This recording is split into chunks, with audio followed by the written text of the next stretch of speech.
As we welcome in Dion Thompson and Rhett Boyd, they will be with us each and every Friday for Game Day Nation and Game Day Nation Overtime. But they're here tonight to help us preview the upcoming basketball season. Gentlemen, thank you for coming in tonight. Oh, absolutely. A lot of fun to be back. We are finally back, huh? Let's do it. Let's talk a little bit about this track. Lima Senior, your track champions a year ago. The Spartans 13-1 in the track. Whitmer was in second, 11-3. Whitmer did hand Lima Senior their only loss last year in league play. Is the track the Spartans' league to win again this year? I'm going to go on record and say yes. I mean, until they're knocked off, decisively, and we know what they do every single year. They come back with guys we might not have heard of, but they're doing something down there. They're developing guys, and Coach Q does a great job. So yes, until they're knocked off, we got to say yeah. Yeah, and he always keeps them hungry down there too. But I think also they're going to get pushed, and they're going to get pushed heavy by Whitmer. Like you said, Whitmer gave them their only loss in league play last year. Could have gave their second loss as well. It was an overtime game down in Lima early in the season.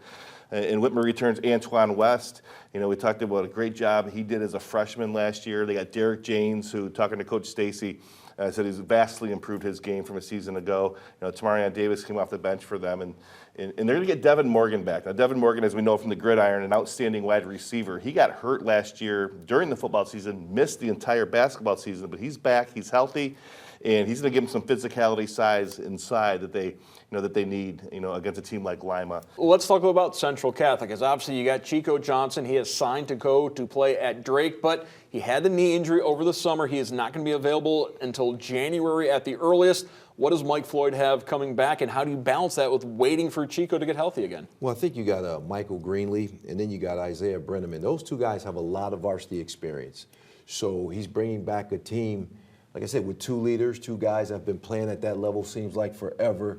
And, with Central, they always get guys, so they're going to get a few of those football guys back, bring some physicality, and I think they're going to be a fun team to watch. They're going to be a team, I think, like last year, that could beat anybody. So we'll see how it goes. Yeah, and Mekhi Leach, don't forget about him. He burst upon the scene last year as well for them. And you talked about the football guys, and we always talk about this all the time. Football guys, they bring that, not only that toughness, that grit, but that winning attitude and the winning approach that Coach Dempsey has instilled with them within the football program. That can only be contagious to the guys around them. Now, the question for them is, without Chico Johnson, in crunch time, when the ball has to go to somebody to make a play, who is that guy? I'm sure they got a lot of willing participants that want to do that. But how does that all play out? And that's just some stuff that Coach Floyd will have to work out, throughout the season, or it's going to be a collective effort. But even without Chico Johnson, they do have a solid core of veteran experienced players coming back. St. John's a solid core as well, led, of course, by C.J. Hornbeek. An interesting blend of veterans on the Titans, and there's some newcomers that are expected to have quite an impact on St. John's this year. Yeah, I mean, you look at Coach Kowalczyk's son from the University of Toledo, Race Kowalczyk, a freshman, is going to give them some depth, within their rotation. The young freshman, about 6'4", 6'5". He's long, lanky, he's in a covered ground. Great skill set. So he's going to help as well. And when you add him to the C.J. Hornbeek, Marquez Frazier, Joey Taylor as well, he doesn't have to do too much. He can just develop and evolve throughout the season, and then by the end of the season, he'll be accustomed to varsity basketball, get used to it, and where you'll really see him grow and play his best basketball late. We got two guys, Mahalik and Murphy. Those guys came off the bench, part-time starters, and I think they're going to do a good job. But when you have a guy like C.J. Hornbeek, who probably will be vying for Player of the Year. I mean, let's be honest about it. He's averaged last year 19.3 a game. He'll probably up that. He's going to have to up that maybe 4 points, which clearly he can do. He's such a dynamic talent. He's going to draw a lot of attention. If some of those guys can knock down some shots, St. John's are going to be tough. I think what we have with this league, honestly, it's a lot of parity, top to bottom. It's going to be a lot of fun week in, week out. Perseverance might be one of the best qualities that you could have as a team in this league, because you're going to get knocked down. It's your ability to get up and recover and play the next game, and because it's deep, it's talented. We saw it last year, and this year will be no different. See, we like it in the studio. The coaches don't like it so much. We've both sat on that chair, but every week, you never know. But it's going to be a lot of fun this season. Jamie Kashmerick, year 2 at St. Francis. We're expecting the Knights to take a step forward as there is some talent coming back from last season that maybe learned some things from a rough year for the Knights. Guards win, right? You have to have guard play. Now, if you add post play to that, that's when you can be a special team.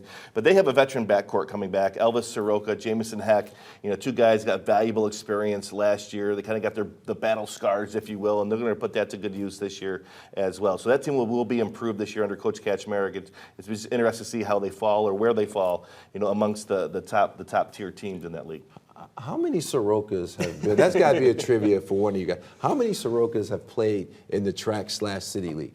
I swear, they're like the Gracie family of Brazilian Jiu-Jitsu. It's a million of them, and they're all talented players. Only head coaching change in the TRAC this year is over at Clay as Josh Bragg takes over.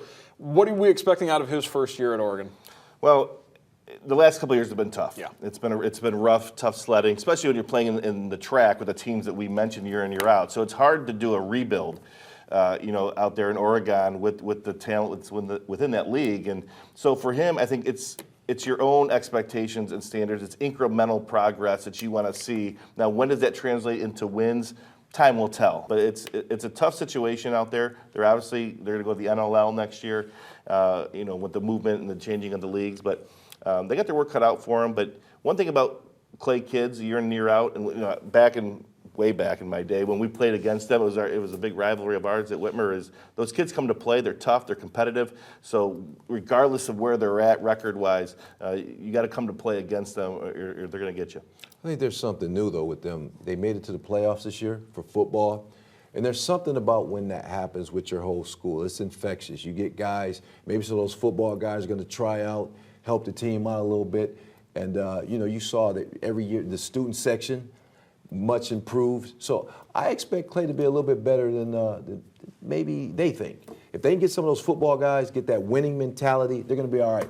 Let's talk about the Findlay Trojans, as they do lose a couple of the key pieces from a season ago. With a lot of respect for Jim Ruckey and what he has done over his career down in Findlay. I think we kind of look at them as being middle of the pack in the TRAC, but a dangerous team night in and night out. Yeah, because Coach Ruckey does a phenomenal job with the X's and the O's, and regardless of what his talent is, he puts them in a position to be successful night in and night out. Now, they lost Max Roth, a tremendous player in his own right last year, but he does bring back Jake Bishop. It was Max Roth's counterpart a season ago. He averages just under 18 points a game. So there's a good building block, right there. Now it's a matter of who is he going to be able to put around him, and how well will they be acclimated to varsity basketball. Time will tell, but you know that Coach Ruckey does a great job in preparation. He'll have those guys ready to go. There's a lineman down there too that was lineman of the year that's going to Ohio State. But he'll be an early enrollee, so Oh, Luke Montgomery, he will be in Columbus in January, so his basketball days are over. Well, I was trying. I was trying. I know Coach was too, but like you said about Findlay, year in, year out, they're a program. Those guys start young, probably playing at a Y somewhere, understanding the system. He does a good job of developing guys up through the ranks. So they're going to be tough. They're going to know what's going on. You're going to have to come to play those guys. And finally, the final team in the TRAC, Fremont Ross, who returns the leading scorer from last year. Yeah, Aiden Carter. He's as good as anybody in this conference. And he had a great year last year, burst upon the scene, got everybody's attention quickly. Now, last year they had a lot of those football players that they had surrounding him, and they were a tough beat night in and night out. They almost got St. John's a couple times, almost got Whitmer early on in the year. Now, how many of those football guys play? Do they all come back and play around Aiden Carter? Time will tell. But if they do, that's a team that you got to pay attention to. It's not you're going to walk in there and just get a W. You got to earn it. Be an exciting season in the TRAC.